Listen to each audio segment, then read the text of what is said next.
It's an arm animation. Wow, sino naman kayo? At bakit ka na Wenzy? Ako si Kakaro, isa sa mga elite puppet ninja of the sand. At nandito kami para sa Pony exams. Puppet ninja? Oo, at kaya kong manipulahin ang aking chakra para maging sinulit. Dahil dito, kaya kong kontrolin lahat ng bagay na nasa tabi ko. Ano bang lugar ang may mga manika? Nakakamatay na mga manika yon, moron! Ngayon, tikman mo ang pait na aking death puppet. Hindi ito akin. Besides sa kaadikan mo sa manikang yan, ano yung kolorete sa mukha mo? May lalaki pala nagli-lipstick. Baba, ito ay isang marka ng tunay na puppet master. Nakuha ko to na ako'y nakapasa sa master ng puppets. Teka lang sandali. Nagsusot ka ng parang baby no Wency, naglalaro ka ng manika, at naglalagay ka ng marka sa mukha mo at ng lipstick. Tama na kawirduhan nyo. Ba't ang dami pang taong katulad niya? Cutie! Oo nga. Tama na pagiging weirdo. Hindi ko man siya naramdaman. At gano'n siya katagal dun. At bakit wala siyang kilay? Lalaking walang kilay. At bakit ka nakatayo pero baligtad sa punong yan? May buhangin kasi sa butas ng puwet ko. At inaalis ko yon. At pag nahulog yung buhangin sa damit papunta sa mukha ko, ito'y aamuyin ko. Ang mabaho at stinking butt sand. Gustong gusto kong amuyin yung matapang na amoy papunta sa ilong ko.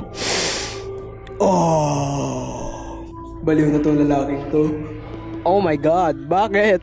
Gusto ko ng buhangin at gusto ko ng puwet. Bruh. Alright, ito na ang oras para sa Shonen Tournament Arc. Ay, Pony exams pala. Hindi na ako makapaghintay na kalabanin si Sasuke. Oo, lalabanan ko siya. At yung mukha niya, oh my. Oh, ikaw ba yung hotdog na yung GG Clan? Sino yon? Ang pangalan kay Rock Lee. At ako ang pangalan pinakamalakas dito sa show. Kanina walang kilay, ngayon ang kapal naman ng kilay nito. Maganda kaya itong kilay ko, no? Sampalin ko kaya yung puwet mo. Ang bilis mo. Tingin ko kailangan ko na gamitin yung power na yon. Nakakamangha. Meron ka ding ability tulad ni Neji na Byakugan. Byakugan? Ano yun? Wala naman special doon. Parang katulad lang ng Sharingan mo. Wag ka. Malakas kaya ito Sharingan ko. Kasi ito yung pinakamalakas sa panahon ng mga Uchichi. Yummy, Uchichi. Tama na yon. Akala ko ba malakas ka? Ang galing niya. Kung siya ang pangalawang character dito sa show na pinakamagaling, sino naman ang una? Rock Lee. Guys, sensei. Naging masama ka ngayon. Ginagamit mo yung technique sa mga estudyanteng iyan. Mukhang kailangan kitang parusahan. Lee, lumuhod ka at bigyan mo ko ng 500.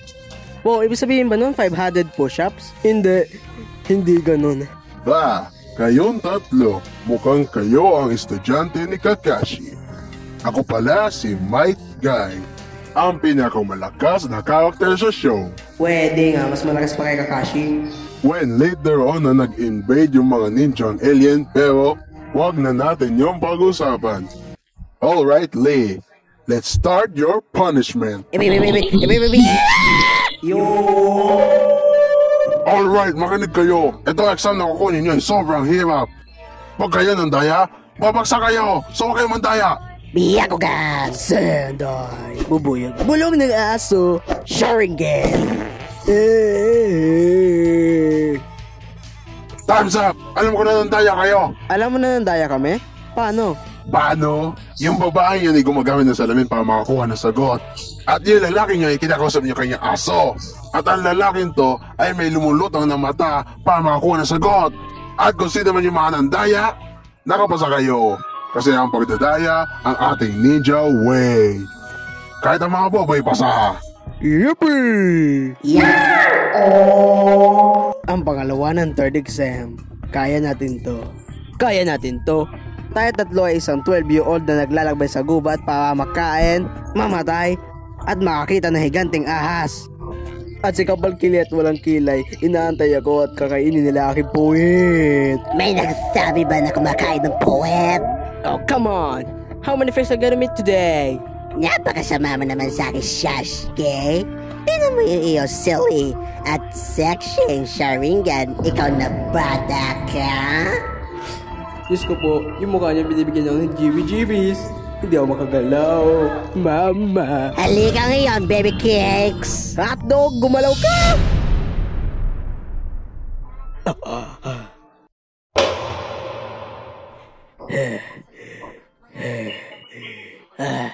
Hindi ka nasaktan, di ba? You little bitch. Stupid stinky boy. Umalis ka nga dito. Hindi ako isang bitch! Ouchie! Pasop-sop nga.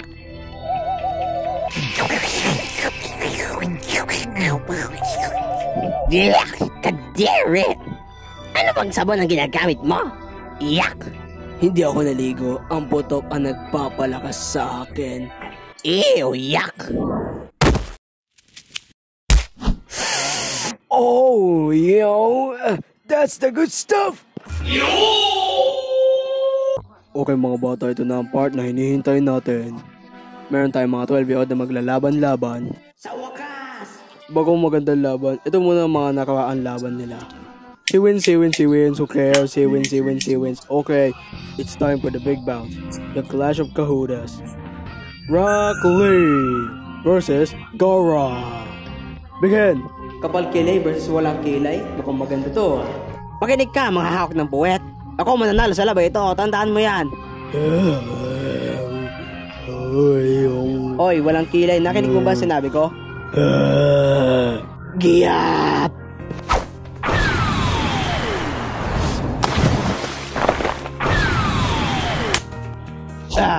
Sinuntok mo ko. At ang lahat ng buhangin sa butas ng puwet ko ay nawala. Ang flavor, nawala. Yung flavor! Gusto ko po, mahina pa yung suntukot ang takas ng puwet niya. Patawayan niyo ako, Sensei. Kailangan kong gamitin yung technique na yon. Guy, gagawin mo talaga niya yung iniisip ko? Kakashi, you will see the best character in the show to the best fight in the show. Gawin mo na, Lee. Hindi ako makapaniwala. Yung 9 gate of Giyat! Ang chakra niya ay papunta sa tiyan niya. At tapos papunta sa giyat niya. Bulging to incredible size. At pag ito'y tumigas, wala nang makakapigil sa kanyang giyat. Akin na yung giyat mo, boy! Booty! Get off my man. At bakit? Bakit mo siya pinotektahan? Kasi siya ang aking matalinong student. At ang laki ng puwet niya. No way. Behind you.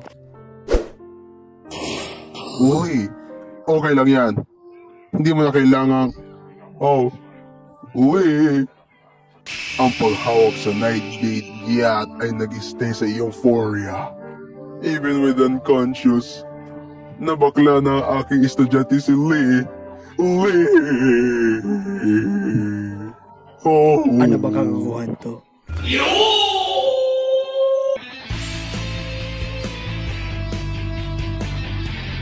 Dude, isa ka Nazi? Hi! Hi! Hi!